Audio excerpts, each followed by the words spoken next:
The La Brea tar pits in the heart of Miracle Mile, a thriving mini metropolis near central Los Angeles, soon to have its own subway line below famed Wilshire Boulevard.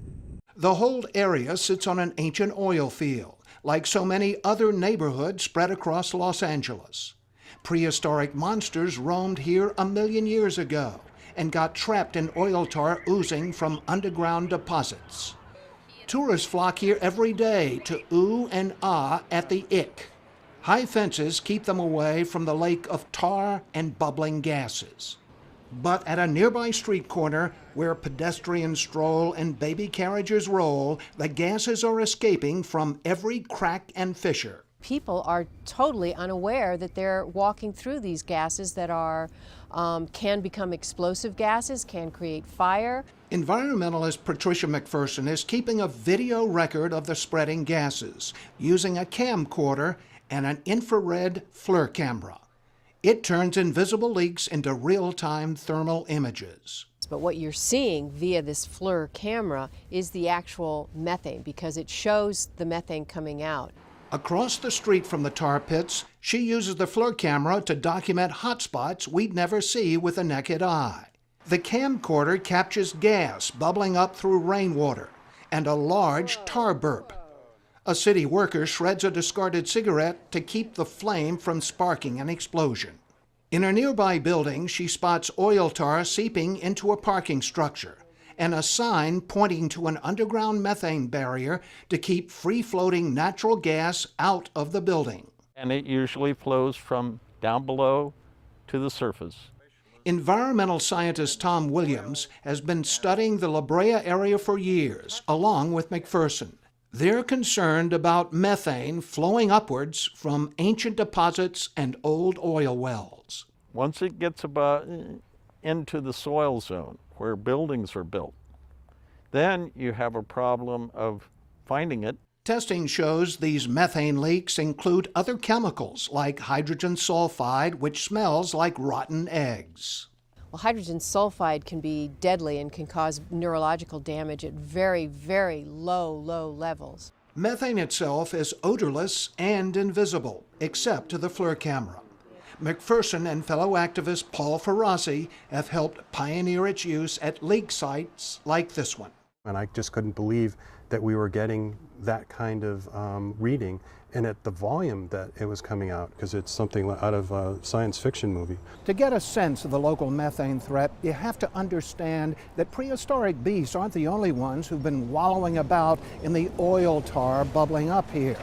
More than a century ago, petroleum companies began drilling for black gold, sinking more than 400 wells to get at it before they were done. As the city developed, the wells got shut down and covered up, but the technology used to plug them was often crude and leaky as a sieve. The old abandoned wells are still there, and they form pathways for the oil and the gas to come up. In 1985, just a mile and a half from here, roving methane found a spark and turned a city street into a ribbon of fire. It almost blew up again 2 years after the first. So there's gas everywhere, and it's under pressure. It's coming out. The city eventually installed vent pipes in the La Brea area to siphon off underground methane. This one, just across from the tar pits, wasn't enough. A year ago, free-floating, unvented gas burst to the surface at the intersection. Paul and Patricia tracked it with their FLIR camera. It was coming out all through every orifice in the ground, just gushing up everywhere. They alerted the fire department and got what they say was a brush-off. I kind of got this catch-22 answer of no, they would only be responding to the explosion. Only after a bunch of Caltech students who were visiting here reported odd smells and suspicious oil seeps did the city get motivated to take action. Gonzalo Barriga was part of the emergency response team from the LA Department of Public Works. We had natural occurring methane at that area within explosive limits based on our field equipment at the location. Barriga says the vent pipe had become clogged with tar, causing the gases to seek other escape routes through manhole covers and underground cracks. Would a cigarette have been a problem in that environment? Anything that could cause any kind of ignition source, a cigarette, anything could cause an explosive limit to catch fire, explode. Yeah. The city tried some quick fixes. They put in blowers down into all of the orifices and we're constantly blowing it out. Brea assures us the pipe is now cleaned out and allowing gases to vent properly. Follow-up tests are scheduled every 6 to 8 weeks. Right now we're just trying to monitor to make sure that the stack continues to work properly. But scientist Tom Williams says when you do such monitoring, you're just getting snapshots of conditions that are changing every instant for better or worse. Every second of every hour. And changeable. And changing. Because the earth changes, the flows change. Whether it rains or not changes those gas levels. Paul and Patricia are still finding methane leaks at this street corner, laced with the stinky odor of hydrogen sulfide. I would not want to be exposed to this. These are very deadly gases that one should not have to be exposed to. And this intersection isn't the only trouble spot. These computerized graphs show spiking methane leaks along several neighboring streets. They're based on data collected from sensors inside a moving vehicle. Paul and Patricia are pairing this technology with the FLIR camera to create a more dynamic picture of local methane issues than we've ever had before. It does tell us where the highest rate of emissions is coming from.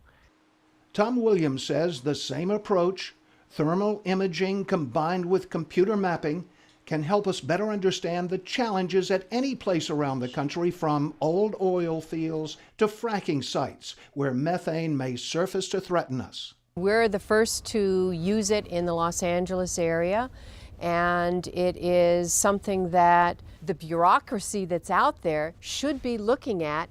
To be on the safe side, the City Council has called for a study of longer-term solutions. And they conducted the study, or are we still waiting? Well, we're still waiting. Some agencies are starting to use the FLIR camera to track LA methane. And the city's methane code has been updated in recent years, and with it the safeguards required to keep the gas in check. They include vent pipes and underground methane barriers, like the one mentioned in the sign here. Does that reassure you? No. They'll say that it's mitigated, it's fine now, but people forget. This massive development in West LA has long been a testing ground for the safety devices required by the city's methane code. But as we can see from these graphs, gases are still coming to the surface, as they are at the corner of Wilshire and Curzon. Tom says no one wants to tackle real fixes, like installing enough vent pipes to match the threat. You would want to have maybe one every 50 feet in order to vent the gas. If they build the subway, even more of a problem. How will the subway affect the movement of oil and gas? Has the city tried to go and pull all the parties together to focus on a solution? No, they haven't, nor do they want to, because it is a very complex, expensive process. Are these methane emissions a Frankenstein that never goes away? Is there no saving gospel you can give to them and say, look, this is what we need to do, and this is how we do it? Keep your windows open.